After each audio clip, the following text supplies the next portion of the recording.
भागवत महापुराण से निगम कल्प तरोरुगलितम फलम सुखमुखाग्र अमृत संयुतम पिबतम भागवतम रसमालयम मुनिरहो रसिको भुवभावुका। यह भागवत कथा सोए हुए ज्ञान को जगाने का काम करती है और अचेत पड़े हुए वैराग्य को जगाने का काम करती है।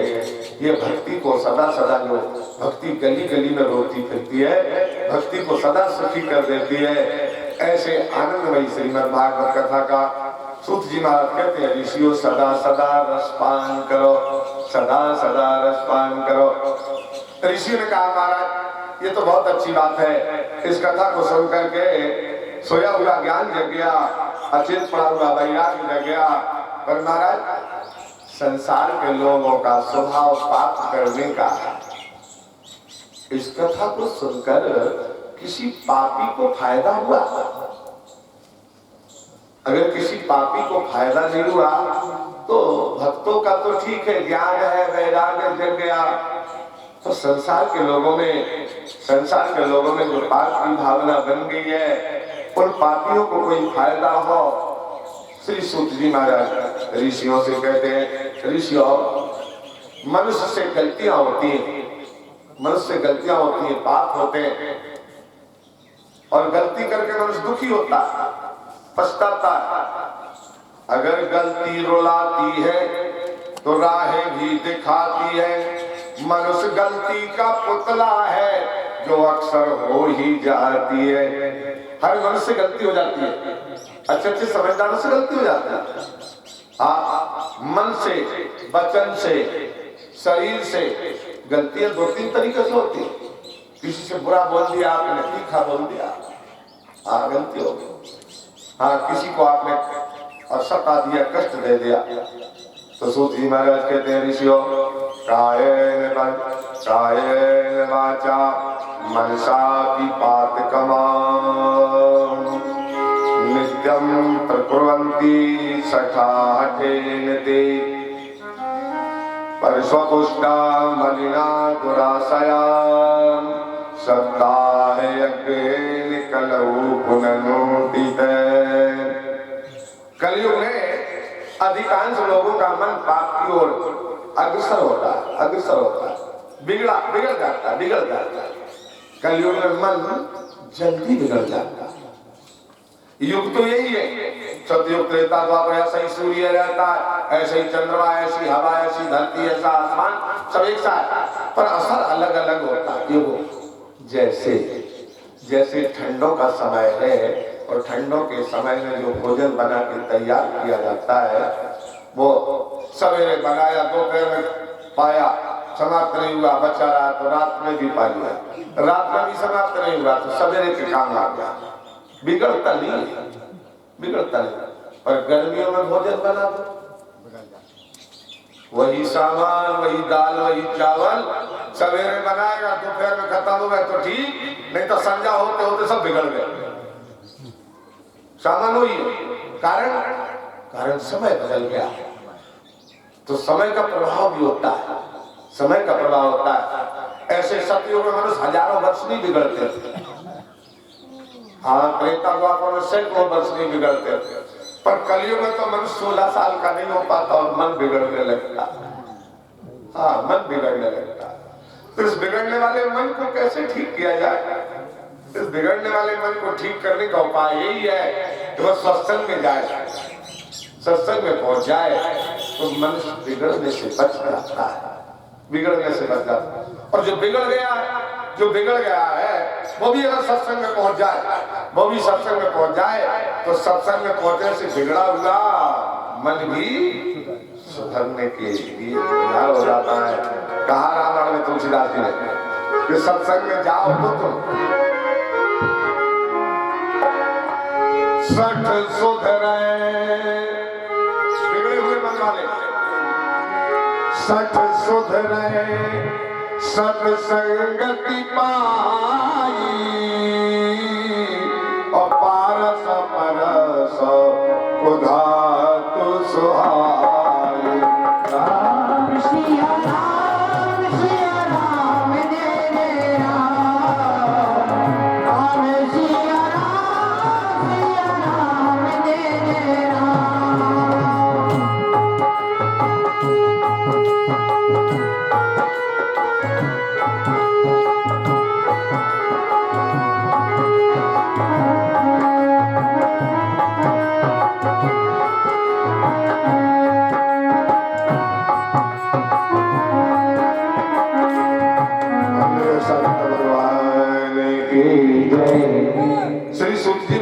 कहते हैं ऋषियों, जो मन से, शरीर से, वाणी से, कायेन वाचा मनसा पातकम, शरीर से, मन से, वाणी से जो पाप करता, एक दिन नहीं, रोज नित्यम प्रकुर्वन्ति, रोज रोज पाप करता, इसका पाप करने का स्वभाव हो गया। और ये महान पाप करने वाला पापी भी अगर श्रीमद् भागवत महापुराण सप्ताह यज्ञेन कलौ कृणन्ति, एक सप्ताह श्रीमद् भागवत महापुराण श्रवण कर ले तो कहते हैं वो पवित्र हो जाता है, उसके पाप नष्ट हो जाता है, उसका मन बिगड़ा हुआ मन ठीक हो जाता है, ठीक हो जाता है। हुआ है ऐसा? हाँ हुआ है। एक कथा सुनाते हैं, सूत जी महाराज कहते हैं, एक हमारा ये देश है, इस देश में नदियां, पहाड़, वन बहुत है। इस देश में एक नदी बह रही, उस नदी का नाम है तुंगभद्रा, और तुंगभद्रा नदी के किनारे जो नगर बसा हुआ है उसका नाम है अनुपम नगर। तुंगभद्रा तटे पूर्वम भूतपन्नम उत्तमम तत्वर्ण संधर्मेण सत्य सत्य कर्मत्परा। तुंगभद्रा नदी के किनारे अनुपम नाम का नगर बसा है। उस नगर में सभी वर्णों के लोग निवास करते हैं, सभी वर्णों, पर सब मिलजुल के रहते हैं।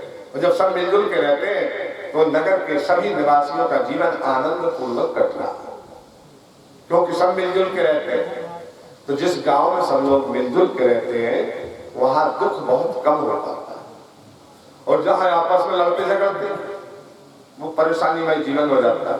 एक नाव और एक गांव, भाई नाव किसी एक जाति के बैठने के लिए नहीं बनी, उसमें कोई नहीं बैठ सकता। अच्छा, जो भी बैठे नाव सबको पार उतार देती है। ऐसा नहीं फलानी जाति को उतारेगी, फलानी जाति को डुबा देगी, नहीं, नाव सबको पार उतारती है। इसी तरह जैसे एक नाव में सब लोग मिल के बैठते हैं, हल्ला गुल्ला नहीं करते। अगर नाव में बैठने वाले, नाव चल रही है और बीच नदी में उधम मचाने लगे, कह रहे तुम कौन जाति हो और तुम कौन से धर्म के हो, अरे तू तो ऐसा, तू वैसा, और बीच नदी में लड़ने लग जाए तो क्या होगा? हाँ, फिर तो नाव पलटेगी, तो नाव पलटेगी तो सबके सब डूबेंगे। इसलिए एक नाव में जब बैठे हो तो सब हिल मिल के बैठो। ऐसे एक गांव में जब रह रहे हो तो ये नहीं तू उस जाति का, तू उस जाति का, तू उस जाति का है, नहीं, अपनी अपनी रोटी बेटी का व्यवहार अपनी अपनी जाति में करो, पर गांव के विकास के लिए, गांव की भलाई के लिए सब मिलजुल के काम करो। हाँ, कहते हैं कभी कभी कि तुलसी या संसार में अरे भांति भांति के लोग, वो सबसे मिलके चालिए नदी नाव संजोग।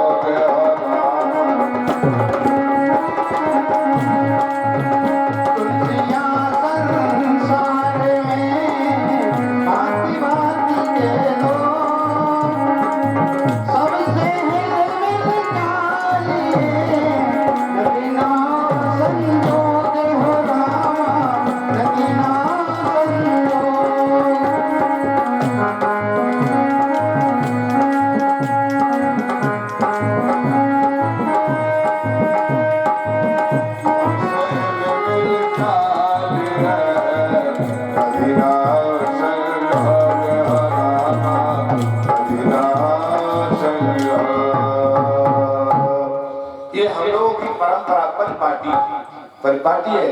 हम एक गांव में सभी जाति के लोग रहते हैं, सभी वर्णों के रहते हैं, पर सब अपनी अपनी रोटी बेटी का व्यवहार अपनी जाति जाति में करें, परंतु गांव की अच्छाई के लिए, गांव की भलाई के लिए हम सब एक हैं, हम सब एक हैं। अगर ये मंदिर बना है, मंदिर का झंडा अगर दूर से दिख रहा है तो ये नहीं कहेगा कोई दूर से देखने वाला ये फलानी जाति का झंडा है, नहीं, ये कहा जाएगा ये फिरौरा पहाड़ के मंदिर का झंडा है। सबका नाम होगा, सबका नाम एक साथ जुड़ा होता है। हमारे बीच में परम श्रद्धे परम पूज्य संत जी का आगमन हुआ, हम निवेदन करेंगे मंच पर आसीन हो तो अच्छा लगेगा हम सबको।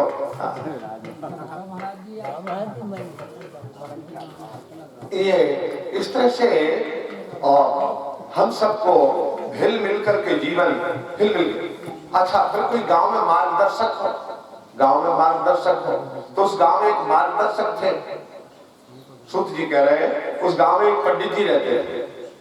पंडित जी का नाम था आत्मदेव। आत्मदेव पुरे तस्मिन् सर्वे वेद विशारदा। आत्मदेव पुरे तस्मिन्, उस नगर में आत्मदेव नाम के ब्राह्मण रहते थे, बड़े ज्ञानी थे, सब वेदों पुराणों में पारंगत थे। हाँ, और गांव के हित के लिए काम किया करते थे। वयम राष्ट्रीय जागृया पुरोहिता। पुरोहितों का काम क्या होता है? हमारे नगर की भलाई जिस काम में हो, हमारे नगर की भलाई जिस काम में हो, उस काम को वो लगन से करते हैं। हाँ, हमारे गांव की प्रजा, हमारे गांव के निवासी कैसे सुखी रहेंगे, हाँ जैसे सुखी रहे, उस काम के लिए वो प्रयास करते हैं। महाराज दशरथ जी के यहाँ संतान भी होती, बड़े दुखी थे, गुरु जी के पास गए, वशिष्ठ जी से सारा दुख सुख सुनाया। वशिष्ठ जी ने विचार किया, आश्वासन दिया, भाई धैर्य धारण करो, हम उपाय करेंगे। तो वशिष्ठ जी ने नहीं सोचा हम तो ज्ञानी हैं, हम ही पूजा पाठ कर दें, नहीं, वशिष्ठ जी ने श्रृंगी ऋषि को बुलाया, बड़े आदर के साथ श्रृंगी ऋषि वशिष्ठ बुलावा और पुत्र काम सुख जग करावा, हमारे राजा का दुख दूर हो, हाँ ये दुख ही न रहे, इसलिए हमसे नहीं होगा, चलो दूसरे को बुलाओ, दूसरे को बुलाओ, पर हमारी गांव का भला हो। तो जो बुद्धिमान विद्वान हुआ करते हैं वो गांव की भलाई के लिए काम करते हैं, गांव की भलाई के लिए काम करते हैं। आप लोगों को शायद मालूम हो ना मालूम हो, हमसे जो कथा कहने के लिए यहाँ बुलाया गया, हमारा जन्म यादव जाति में हुआ है। और भाई यादव तुम भागवत सुना रहे हो, पर नहीं, अभी अभी हम लोग जहाँ कथा करके आए, जिस गांव में कथा करके आए, उस गांव का नाम विदिशा जिला में भौरासा, तहसील पुरवाई भौरासा, और भौरासा में एक भी घर यादव का नहीं है। और वहां कथा किसने करवाई? भाई वहां कथा करने को बुलाया, किसने? ब्राह्मणों ने। राजकुमार दीक्षित जी ने सारा खर्च उठाया, सारी व्यवस्था की, कथा कौन करवा रहे? पंडित जी। भाई वहां गांव में कम से कम 20 से 25 घर ब्राह्मणों के, अच्छे विद्वान, अच्छे यज्ञाचार्य, बड़े बड़े अच्छे कथावाचक, पर उन्होंने एक गांव में ये कथा कहते हुए हमें सुन लिया, और सुन लिया तो उनको लगा हम भले ब्राह्मण हैं, पर हमारे गांव की भलाई तो अगर ये कथा कहने आएगा तो जरूर होगी। तो ये ध्यान नहीं दिया, हम ब्राह्मण हैं, क्यों बोला? नहीं, ब्राह्मणों ने अपना खर्च लगा के भागवत कथा का आयोजन करवाया, और बड़ी लगन के साथ 7 दिन पूरे परिवार, ब्राह्मण परिवारों ने कथा सुनी। कारण क्या था? उस गांव में आधे से ज्यादा मुसलमान थे, और वो मुसलमान जब भी कोई धार्मिक कार्य होता था तब कुछ न कुछ उत्पात करते थे। पर ये कथा जहां हुई, वो मुसलमान मंदिर के चारों ओर भीड़ लगा लगा के कथा सुनने के लिए बैठना शुरू कर दिया। और अंत में उन्होंने कहा कि महाराज जी आपने कथा करवाइए, नहीं आगे कथा होना चाहिए, हम लोग खर्च उठाएंगे। और अगला मुहूर्त उन्होंने ले लिया। एक पंडित जी प्रमोद दुबे जी अगली कथा के लिए पारिश्चित तय हो गए। गांव की भलाई किसमें हो? जैसे हमारे गांव में सुख शांति की लहर आवे, सुख शांति की लहर आवे, उसका प्रयास विद्वान पंडित लोग किया करते थे। आत्मदेव पुरे तस्मिन् सर्ववेद विशारदा। आत्मदेव जी बड़े ज्ञानी थे, पर कभी कभी ऐसा हो जाता है ज्ञानी दूसरों को तो समझा लेता है। इन आत्मदेव की पत्नी का नाम था धुंधली, देखने में बड़ी सुंदर थी।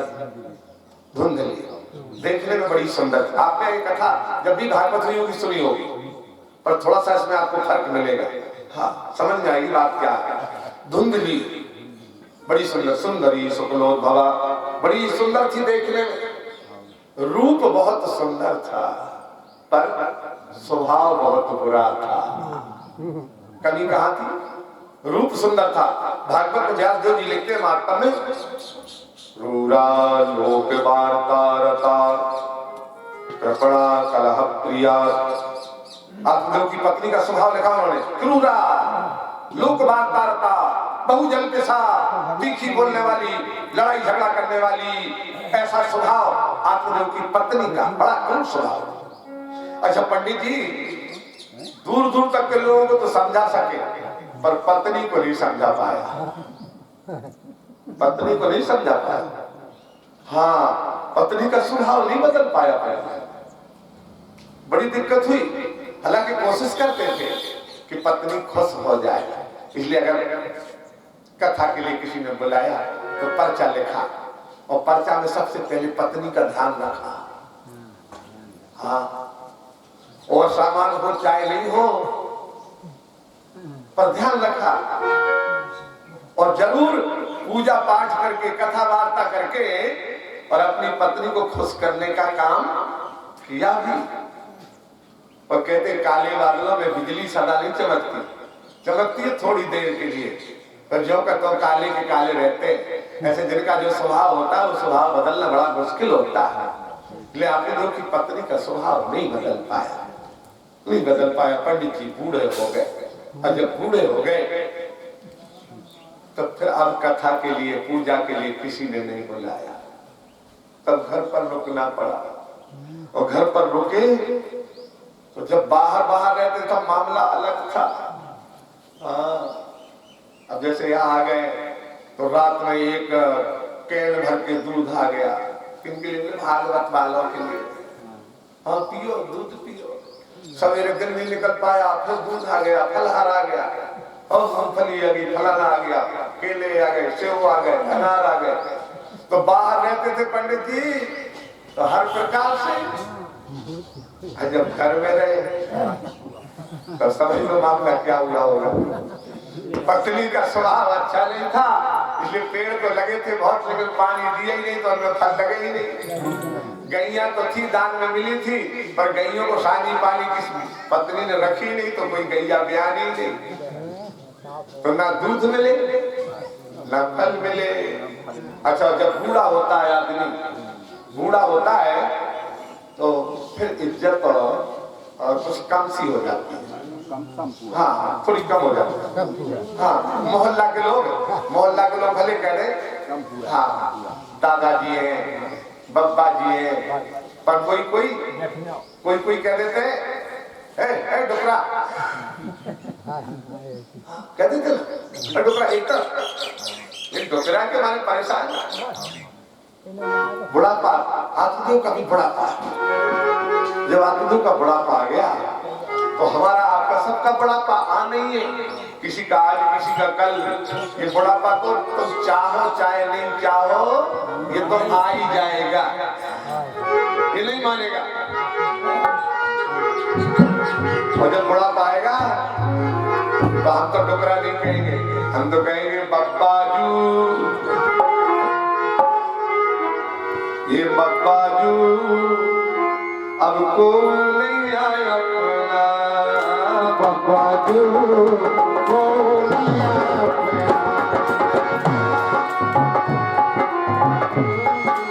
कोई नहीं आया अपना, बब्बाजू कोई नहीं आया अपना।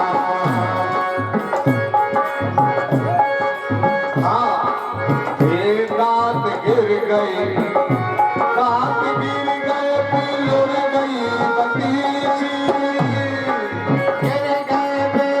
गई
बुढ़ापे की हालत बड़ी खराब है।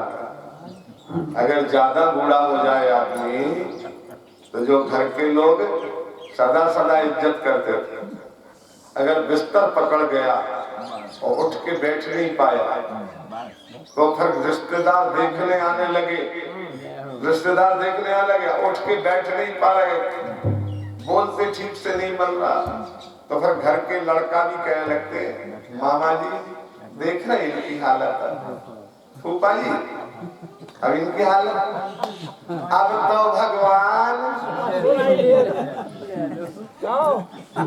अपने क्या हो रही है कहानी। घर के लोग कहने लगते हैं हाँ जिनने सारी संपत्ति ले ली तुम्हारी, जिनने सारे जीवन का धन तुम्हारा इकट्ठा रखा हुआ ले लिया है, अब वही लोग कहते हैं अब तो भगवान तुम ले लो, पड़ जाओ। हाँ अब हमारे काम के नहीं बच्चे, इसलिए अब तुम ले लो। हाँ और ये बूढ़ा आदमी सुनता है कि ये कह रहे हैं कि भगवान तुम ले लो। अरे जवानी में कह दिया होता अगर इनने कि भगवान के हो जाओ, अगर जवानी में भगवान के हो गए होते तो आनंद ही आ जाता। अब जब कोई काम के नहीं रहे, हाँ अच्छा भगवान के लिए ऐसे ही सामान, हाँ बनिया की दुकान में जाओ, भैया थोड़ी सुपारी दे देना, बोले काय के लिए, बोले पूजा का, सबसे सड़ी होगी कोई काम में नहीं आएगी। हाँ भगवान को सड़ी,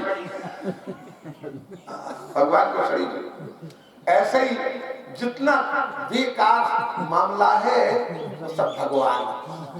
हाँ घर में आगे पीछे का अनाज कोई काम में नहीं है, ये दक्षिणा को बड़ा विचित्र मामला है। जब ये कोई सामान काम का नहीं है तो बोले भगवान को दे। सजनों पर भगवान भी ऐसे दयालु है, वो इतने कृपालु है, वो जान रहे हैं सारे जीवन भर इसकी कमाई हमने खाई है पर उस बुढ़ापे में कोई इसे छूना नहीं चाहता, इसलिए भगवान कृपा करके उसका शरीर छुआ देते हैं और उसकी आत्मा को उठा लेते हैं और उठा के धोनी के परिवार में नाती के रूप में जन्म दे देते हैं। और नाती के रूप में जब जन्म दे दिया फिर सब भगवान कहते बेटा तुम छूना नहीं चाहते थे, अरे तुम्हारे ऊपर गंदगी करेगा तो भी तुम लिए रहो। भगवान ऐसे कृपालु। सजनों आत्मदेव का बुढ़ापा ये बड़ी गड़बड़ हालत होने लगी तो आत्मदेव जी घर में पत्नी की तीखी बातें, अच्छा बाहर निकले मोहल्ला में बैठे गांव में बैठे तो आत्मदेव के यहाँ कोई संतान नहीं हुई थी, इसलिए गांव के लोग इशारा करते यही है बड़े पंडित जी, दूसरों के गिराकों को उतारे। इसलिए आत्मदेव मन में बड़े दुखी, न गांव में बैठ पाए न अंदर। एक दिन आत्मदेव जी अपना मन बहलाने के लिए थोड़े से निकले पर थक गए।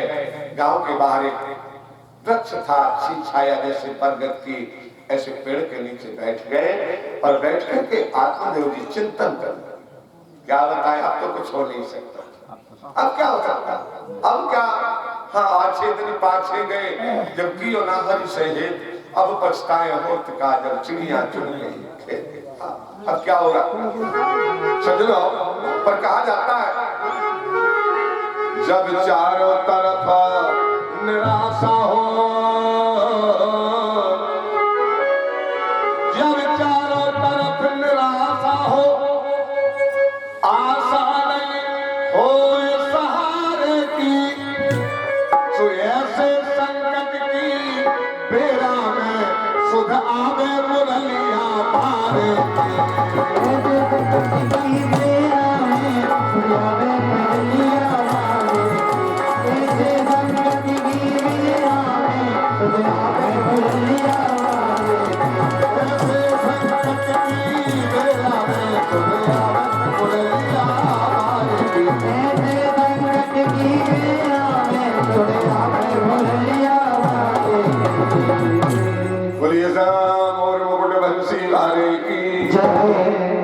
जब मनुष्य चारों तरफ से निराश हो जाता है, चारों तरफ से निराश हो जाता है तो फिर क्या होता है, कहीं से आशा नहीं, कहीं से कोई आशा जब नहीं बचती है तब आशा एक परमात्मा की याद आती है, परमात्मा की याद आती है। और परमात्मा ऐसे कृपालु है, दयालु है।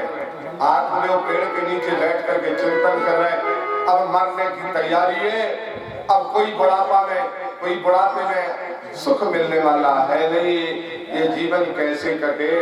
अरे बड़ी भूल हुई। भगवान की याद आती है तो आत्मदेव परमात्मा का नाम लेकर के पुकारने लगे, मेरे परमात्मा, हे दयालु, हे कृपालु। जब परमात्मा को पुकारा तो कहा जाता है, अजी राम नाम बड़ा मीठा है, और कृष्ण नाम बड़ा मीठा है, कृष्ण नाम बड़ा मीठा है। अरे कोई गा के